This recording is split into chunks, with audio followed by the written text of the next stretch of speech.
எங்க நம்ம மாட்டி இருக்கிறோம்? நமக்கு அல்லாஹ் இல்லையா? அல்லாஹ் நமக்கு உதவ மாட்டானா? அல்லாஹ் நம்மளை என்ன கைவிட்டுருவானா? இறைவனுடைய பாதுகாப்பு நமக்கு வரும் என்ற ஒரு உத்தரவாதம் வந்து விட்டால் இறைவன் எப்படி வேண்டுமானாலும் நம்மளுடைய கற்பனைக்கு எட்டாத விதத்துல கடலை பிளந்து வழி அமைத்து கொடுத்தானே. நம்பிக்கை கொண்ட நபர்கள் அல்லாஹ் தஆலா பாதுகாத்து காட்டினானே. அப்ப இது போன்ற ஒரு நம்பிக்கை நம்மளுடைய வாழ்க்கையில இதுவெல்லாம் குர்ஆன்ல சொல்லப்படுவதற்கு காரணம் என்ன? இன்னைக்கு உங்களுடைய வாழ்க்கையாக இருக்கட்டும், என்னுடைய வாழ்க்கையாக இருக்கட்டும், நிச்சயம் நம்ம சில விஷயங்கள்ல கஷ்டத்துல இருக்கத்தான் செய்வோம். அப்ப கஷ்டத்துல இருக்கிற பொழுது நாம் அந்த நேரத்தில் அல்லாஹ்வை ஒரு சிறந்த ஒரு பாதுகாப்பாளனாக, எனக்கு அல்லாஹ்வுடைய உதவி நிச்சயம் கிடைக்கும் என்று நம்பக்கூடியவர்களாக நாம் இருந்து விட்டோமேயானால் நிச்சயம் நமக்கு அல்லாஹ்வுடைய பாதுகாப்பு இருக்கும். எப்ப இந்த நம்பிக்கை நமக்கு குறைந்து விடுகிறதோ அது நமக்கு சரியான ஒரு தன்மையாக. அஸ்ஸலாமு அலைக்கும் வரஹ்மத்துல்லாஹி பரகாத்துஹு. அன்பிற்குரிய அல்லாஹ்வின் நல்லடியார்களே, தாய்மார்களே, சகோதர சகோதரிகளே, உலகில் எந்த பகுதியில் வாழக்கூடிய முஸ்லிமாக இருந்தாலும்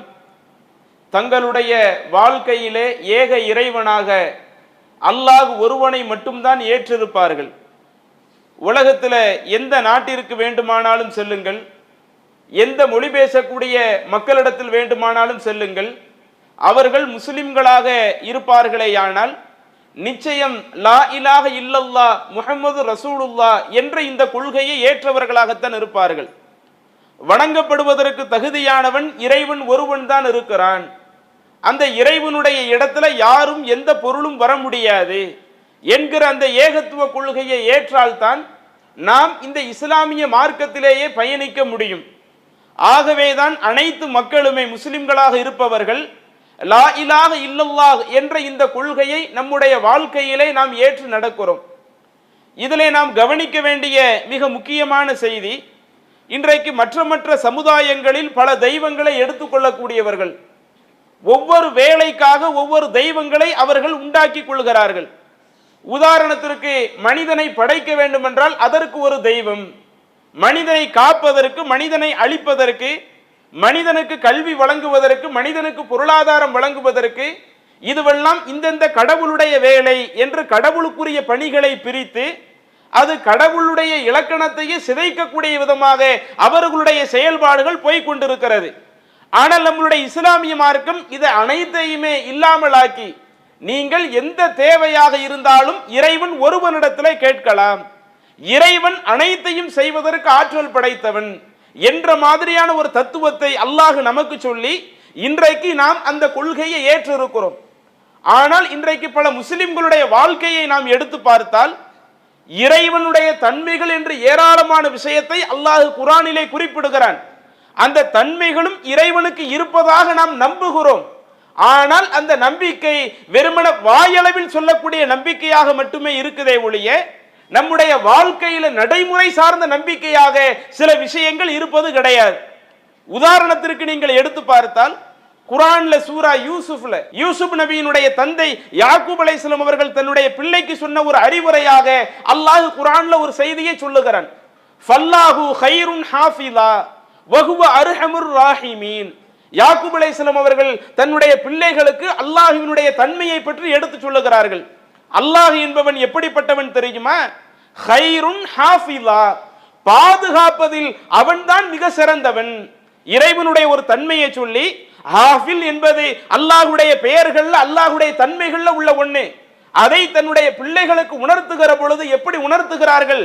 ஃபல்லாஹு கைருன் ஹாஃபிலா, அல்லாஹு தஆலா பாதுகாப்பதில் அவன்தான் சிறந்தவன்.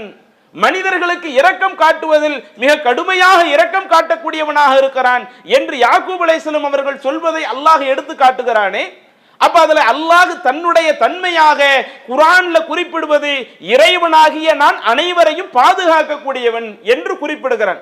இன்றைக்கு எல்லா முஸ்லிம்கள்ட்டையும் கேட்டு பாருங்களேன், இன்னைக்கு நம்மளை பாதுகாக்கிறது யாரு என்று கேட்டால் நாமும் அல்லாஹுவை தான் பாதுகாப்பவன் என்று சொல்லுவோம்.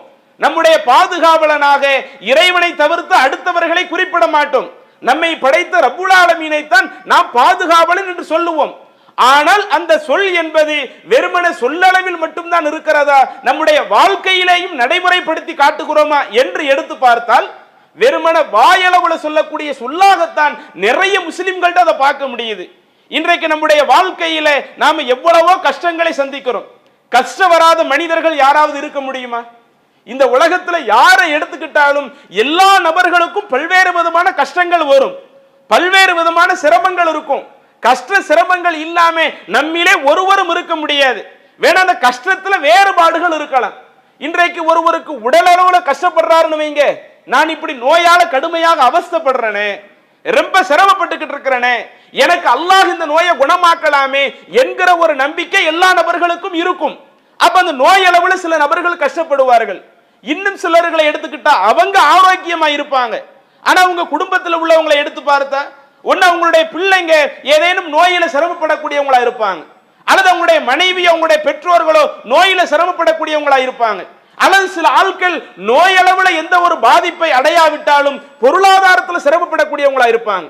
எல்லா நேரத்திலேயுமே இறைவனுடைய உதவியை எதிர்நோக்கியவர்களாக, இறைவா உன்னுடைய பாதுகாப்பு மட்டும் எனக்கு இல்லாவிட்டால் நான் உடல் அளவுல நான் சரியான நிலையை அடைய முடியாது, அல்லது பொருளாதாரத்தில் சரியான நிலையை அடைய முடியாது என்று சொல்லக்கூடிய அளவிற்கு தான் நம்மிலே ஒவ்வொருவரும் இந்த உலகத்துல பல சிரமங்களை சந்திக்கிறோம்.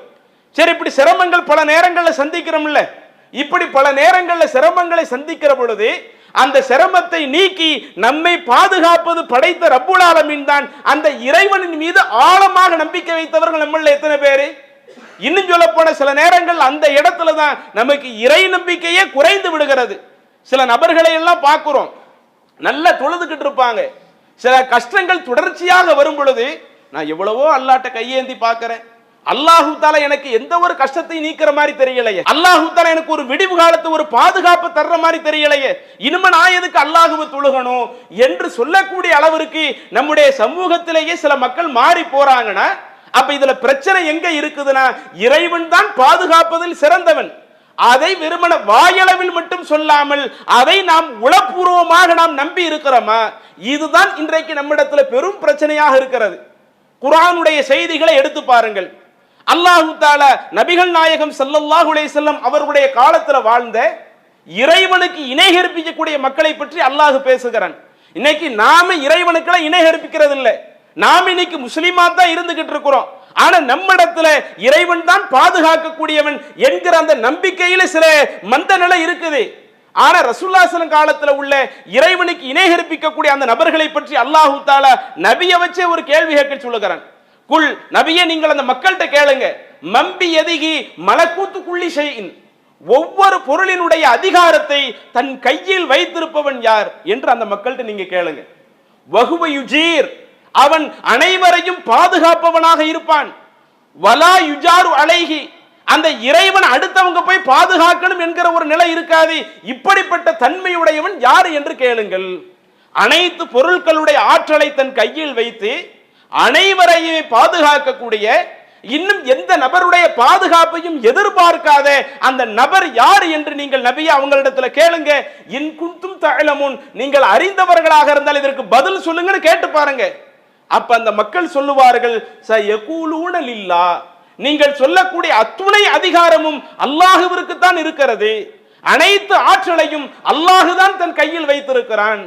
எந்த ஒரு கஷ்டங்கள் எந்த ஒரு சிரமங்கள் வந்தால் அந்த சிரமத்திலிருந்து அந்த சமூகத்தை காக்கக்கூடியது படைத்த ரப்புல் ஆலமீன் தான், அல்லாஹுதான் என்று அவர்கள் சொல்லுவார்கள். நீங்க திருப்பி அந்த நபர்கள்ட்ட கேளுங்க, குல் ஃபஅன்னா துஸ்ஹருன், அப்ப இந்த அளவுக்கு நீங்க அல்லாஹ்வை நம்புறீங்களே, வேற எதுக்கு நீங்க அல்லாஹ்வை இணை வைக்கிறீங்க? இறைவனுக்கு இணையாக அடுத்தவர்களை நீங்க எதுக்கு கொண்டு வர்றீங்க? நீங்க எந்த அளவிற்கு மதிமயக்கப்படுகிறீர்கள் என்று நபியே நீங்க அவங்களிடத்துல சொல்லுங்க என்று அல்லாஹ் சொல்லி காட்டுறானே. அப்ப இந்த வசனமும் நமக்கு சொல்லக்கூடிய கருத்து, நபிகள் நாயகம் ஸல்லல்லாஹு அலைஹி வஸல்லம் உடைய காலத்துல வாழ்ந்த இறைவனுக்கு இணை கற்பிக்கக்கூடிய நபர்களை எந்த கஷ்டங்கள் எந்த சிரமங்கள் வந்தால் அந்த சிரமத்தில் இருந்து மனிதர்களை பாதுகாக்கக்கூடிய அந்த தன்மை படைத்த ரப்புல் ஆலமீனுக்கு இருக்கிறது என்ற அளவுக்கு நம்பி இருந்தாங்களே. அப்ப அவங்கள்ட்ட இருந்த அந்த நம்பிக்கை இன்றைக்கு நம்மிடத்துல இல்லை என்று சொன்னால், அப்ப நாம எப்படி இந்த மார்க்கத்துல ஒழுங்காக இருக்க முடியும்?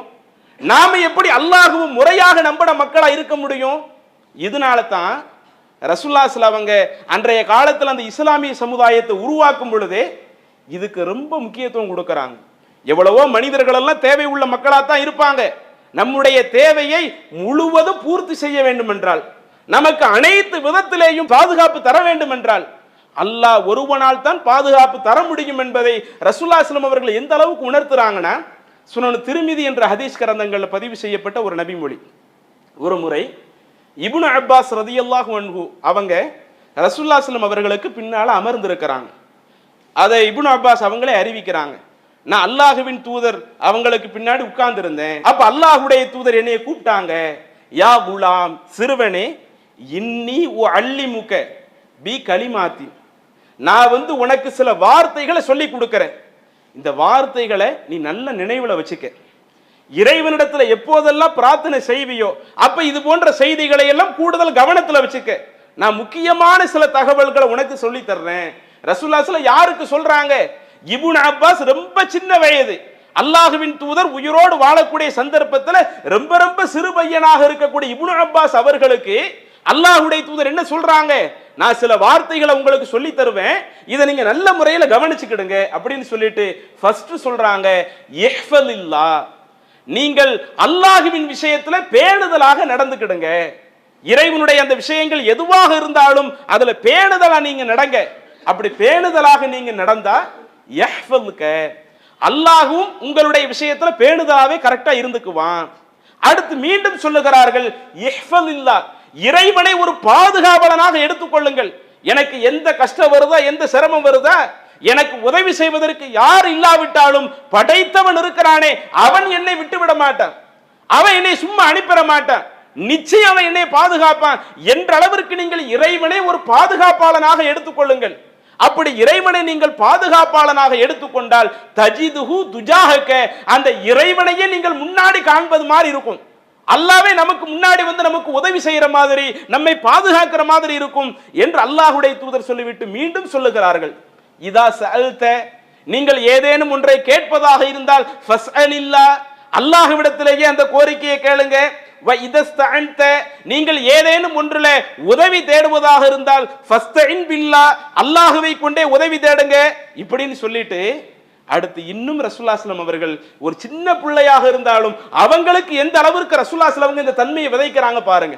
எதுவா இருந்தாலும் அல்லாஹ் தான் நம்மளை பாதுகாப்பான்னு சொல்லிட்டு கடைசில சொல்றாங்க, வஅலம், நல்லா தெரிஞ்சுக்கிடுங்க, இன்னல் உம்மத லவ் இஜ்தமஅத் அலா ஐ யன்ஃபஉக பிஷைஇன் லம் யன்ஃபஉக இல்லா பிஷைஇன் கத் கதபல்லாஹு லக், இந்த சமுதாயத்தில் உள்ள எல்லா நபர்களும் ஒன்னு சேர்ந்து உங்களுக்கு ஒரு நன்மையை தர நாடினாலும் இறைவன் எழுதுனாதான் உங்களுக்கு அந்த நன்மையை கொடுக்க முடியும். அல்லாஹ்வுடைய நாட்டை இல்லாம இந்த சமுதாயத்தில் உள்ள எல்லாம் ஒன்று சேர்ந்தாலும் உங்களுக்கு ஒரு சின்ன அளவுல கூட நன்மையை தந்துட முடியாது.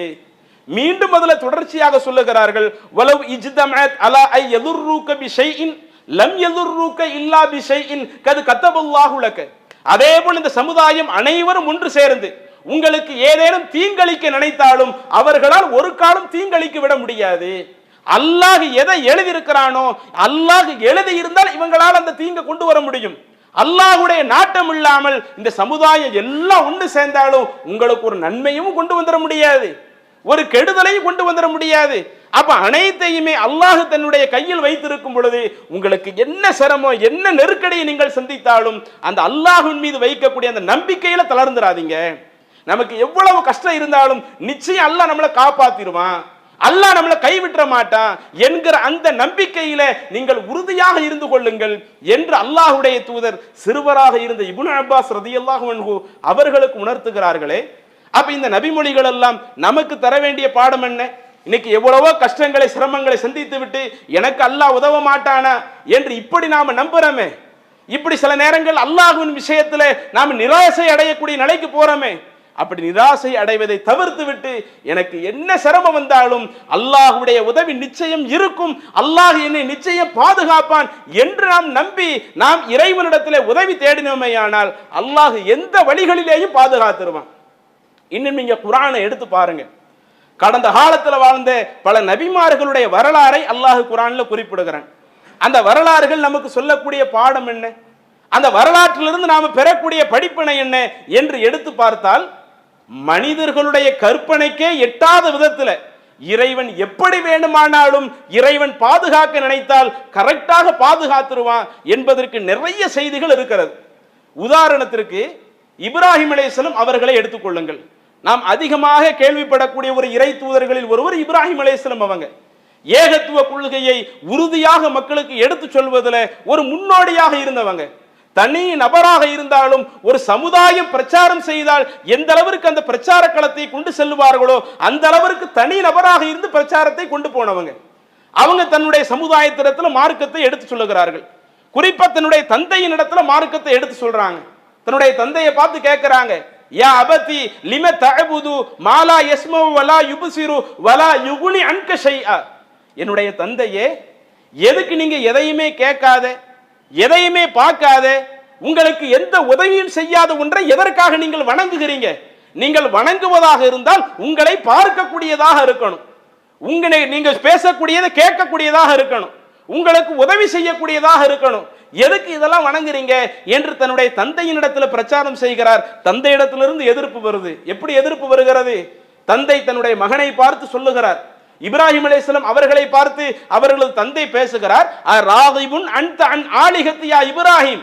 இப்ராஹிமே, எங்களுடைய கடவுளை விட்டும் எங்களை நீ திசை மாற்ற நீ விரும்புறியா? இதை விட்டு, இந்த கடவுளை நாங்க வணங்குறதை விட்டும் நீ தடுக்க விரும்புறியா? நீ இந்த பிரச்சாரத்தை இத்தோடு நிறுத்திக்கொள். உனது பிரச்சாரத்தை நீ நிறுத்திக் கொள்ள வேண்டிய இல்லம் என்தகி. இந்த பிரச்சாரத்தை இதிலிருந்து எத்தோடு நீங்கள் விலகி கொள்ளவில்லை என்றால் ல அர்ஜு மன்னக, உங்களை நான் கல்லால் அடிச்சிருவேன் என்று தன்னுடைய தந்தை மகனுக்கு எதிராக இப்படி என்ன செய்யறாங்க? கடும் நெருக்கடியை கொடுக்கறாங்க. சரி, ஒரு பக்கம் தந்தையிட்ட இப்படி நெருக்கடி வருதுன்னா அந்த சமுதாயத்திடத்திலேயும் இதே போல பிரச்சாரத்தை கொண்டு போறாங்க. ஒரு கட்டத்தில் அந்த சமுதாயம் என்ன பண்றாங்கன்னா, இந்த இப்ராஹிமிற்கு நாம் தக்க பாடத்தை கற்பிக்க வேண்டும் என்றால் ஒரு நெருப்பு குண்டத்தை உருவாக்கி அதிகமாக நெருப்புகளை நம்ம எரிய விட்டு அதில் இந்த இப்ராஹிம் நபியை தூக்கி போட்டாதான், இந்த இப்ராஹிமை நம்ம தூக்கி போட்டாதான் இது சரியா வரும் என்று நெருப்பு குண்டத்தையும் வளர்த்து இப்ராஹிம் அலைஹிஸ்ஸலாம் அவர்களையும் தூக்கி போடுறாங்க. எவ்வளவு கஷ்டமான, எவ்வளவு ஒரு நெருக்கடியான நிலைன்னு பாருங்க. அவங்களுக்கு உதவுறதுக்கு யாராவது இருக்கிறாங்களா? அவங்களுக்கா குரல் கொடுப்பதற்கு அவங்க தந்தை இருக்கிறாங்களா? அவங்க தந்தையினுடைய கூற்றை எப்படித்தான் இருந்துச்சு? உன்னை கல்லால அடிச்சிருவேன், இந்த பிரச்சாரத்தை இத்தோடு விட்டு விடு. அப்ப குடும்பத்துல சப்போர்ட் இல்ல, தந்தையிட்ட சப்போர்ட் இல்ல, சமூகத்துல சப்போர்ட் இல்ல, நெருப்பு குண்டத்தை வளர்த்து நெருப்புல தூக்கி போடுறாங்க. பொதுவாக அந்த நெருப்பினுடைய தன்மை என்ன நமக்கு தெரியும்ல. ஆனால் அந்த சந்தர்ப்பத்திலேயும், நெருப்பில் தூக்கி போடப்படக்கூடிய அந்த நேரத்திலேயும் அவர்களுடைய அசராத அந்த நம்பிக்கை, அல்லாஹ் என்னைய பாதுகாப்பான், என்னை பாதுகாக்கிறதுக்கு நான் அடுத்தவனை நாடி இருக்க தேவையில்லை, அதற்காக இந்த கொள்கை விட்டு கொடுத்துட்டு போக வேண்டிய அவசியம் இல்லை, அல்லாஹ்வுடைய உதவி நிச்சயம் எனக்கு இருக்கும் என்று அல்லாஹ் தன்னை பாதுகாக்கக்கூடியவன் என்று நம்புகிறார்கள். அல்லாஹ் சொல்லக்கூடிய செய்திகளை குர்ஆன்ல பார்க்கலாம். குல்னா நாம யா நாரு, அல்லாஹ் நெருப்புக்கே உத்தரவு போடுறான், கூனி பர்தவ சலாமா அலா இப்ராஹிம், இந்த இப்ராஹிமுக்கு குளிர்ச்சி ஊட்டக்கூடிய ஒன்றாக மாறிவிடு. அது அந்த நெருப்புக்கு அந்த தன்மையே கிடையாதுங்க. நெருப்பினுடைய தன்மை என்றாலேயே அது மனிதனை பொசுக்கக்கூடியது, மனிதனுக்கு அந்த வெப்பத்தை கொடுக்கக்கூடியது. அப்படி வெப்பத்தை கொடுக்கக்கூடிய ஒன்னையே அதற்கு நேர் மாற்றமாக குளிர்ச்சியாக்கக்கூடிய ஒன்றாக மாற்றிவிடு என்று அல்லாஹ் சொல்லுகிறான் என்றால், ஒரு அமைதியாக இருக்கக்கூடிய ஒன்றாக மாறிவிடு என்று அல்லாஹ் சொல்றான்னு சொன்னா, அது மட்டுமல்ல, இன்னும் அல்லாஹ் தொடர்ச்சியாக சொல்லுகிறான், வ அராது பிஹி கைதா, அந்த சமுதாய மக்கள் அந்த இப்ராஹிமுக்கு சூழ்ச்சி செய்ய நாடினார்கள்.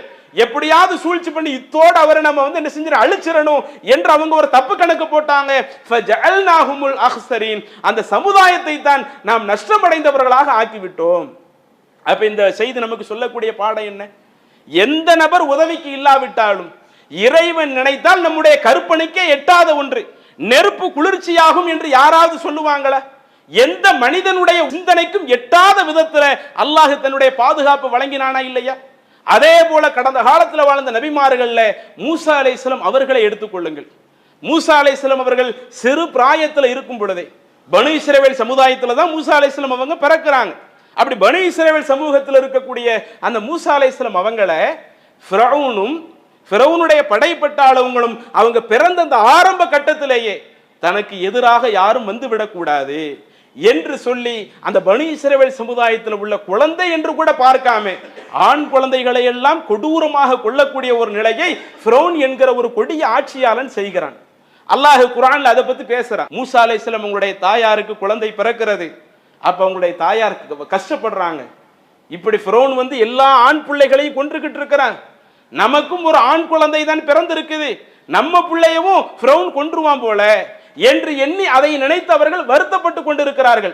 அப்படி வருத்தப்படுகிற நேரத்திலேயும் இறைவன் மீது ஒரு நம்பிக்கையும் அவங்களுக்கு இருக்கத்தான் செய்கிறது. அப்பதான் அல்லாஹ் தஆலா குர்ஆன்ல சொல்றான், வஅவ்ஹைனா இலா உம்மி மூசா, மூசா அலைஹிஸ்ஸலாம் உங்களுடைய தாயாருக்கு நாம் வகையாக சொன்னோம், அன் அருளிஹி, நீங்க எதுக்கு கவலைப்படாதீங்க, நீங்க உங்க குழந்தைக்கு பால் ஊட்டுங்க. அவங்களுக்கு கடுமையான கவலை இருக்குது, நம்ம குழந்தை உயிர் பிழைக்குமா உயிர் பிழைக்காதா, அந்த ஃபிரௌனுடைய கையில மாட்டுச்சுன்னு சொன்னா அத்தோடு நம்முடைய பிள்ளையினுடைய கதி முடிஞ்சிருமே, அவன் உயிரை எடுத்துருவானே என்கிற ஒரு கஷ்டத்துல சஞ்சலத்துல இருக்கும் பொழுது அப்ப அல்லாஹ் வஹி அருளுகிறான், அன் அருளிஹி, நீங்க அந்த பிள்ளைக்கு பால் ஊட்டுங்க என்று சொல்லிட்டு அடுத்து மீண்டும் அல்லாஹ் சொல்றான், ஃபஇதா ஹிஃப்தி அலைஹி, இந்த பிள்ளை விஷயத்துல உங்களுக்கு ஏதாவது ஒரு அச்சம் வந்துச்சுன்னு சொன்னா நீங்க ஒண்ணு செய்யாதீங்க, ஃபஅல்கிஹி ஃபில் யம், ஒரு பெட்டியில அந்த குழந்தைய வச்சு நீங்க அந்த பெட்டியை கடல்ல விட்டுருங்க. வலா தஹாஃபி, இப்படி கடல்ல விட்ட பிறகு மீண்டும் நீங்க எதுக்கு பயப்படாதீங்க. வலா தஹசனி, நீங்க எதுக்கு கவலைப்படாதீங்க. இன்னா ராத்தூஹு இலைக்கு, உங்களிடத்திலேயே மீண்டும் என்ன செஞ்சிருவோம், அந்த குழந்தையை திருப்பி கொண்டு வந்து சேர்த்துருவோம் அப்படின்னு அல்லாஹ் தஆலா மூசா அலைஹிஸ்ஸலாம் உங்களுடைய தாயாருக்கு சொல்றான். வஜாயிலூஹு மினல் முர்சலீன், இன்னும் அந்த மூசா நபியை நாம இறை தூதர்களிலிருந்து ஆக்கிடுவோம் என்கிற ஒரு தகவலை அவங்களுடைய தாயாருக்கு சொல்றான். அதே போல மூசா அலைஹிஸ்ஸலாம் உங்களுடைய தாயார் செய்யறாங்க, அந்த குழந்தையை பெட்டிக்குள்ள வச்சு கடல்ல போட்டு விடுறாங்க.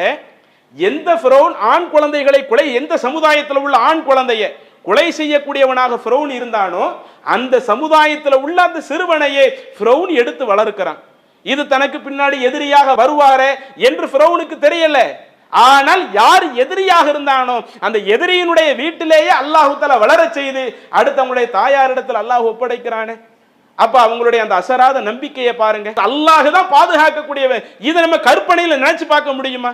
ஒரு கடல்ல ஒரு பெட்டிக்குள்ள குழந்தைய வச்சு அனுப்பணும்னா அந்த குழந்தை கடைசி வரை முழுமையாக பாதுகாக்கப்பட்டுரும், அந்த குழந்தைக்கு எந்த ஒரு சிரமம் இருக்காது, அதனுடைய எதிர்காலம் ரொம்ப சிறப்பாக இருக்கும் என்று யாராவது கற்பனை பண்ண முடியுமா?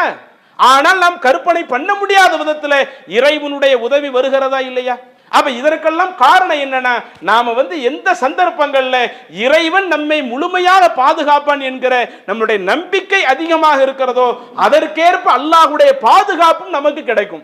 நாம அந்த நம்பிக்கையில சும்மா மேலோட்டமா இருந்துட்டு போனோம்னு வைங்க, நமக்கு அல்லாஹ்வுடைய பாதுகாப்பும் இந்த உலகத்துல மேலோட்டமாகத்தான் இருந்து கொண்டிருக்கும்.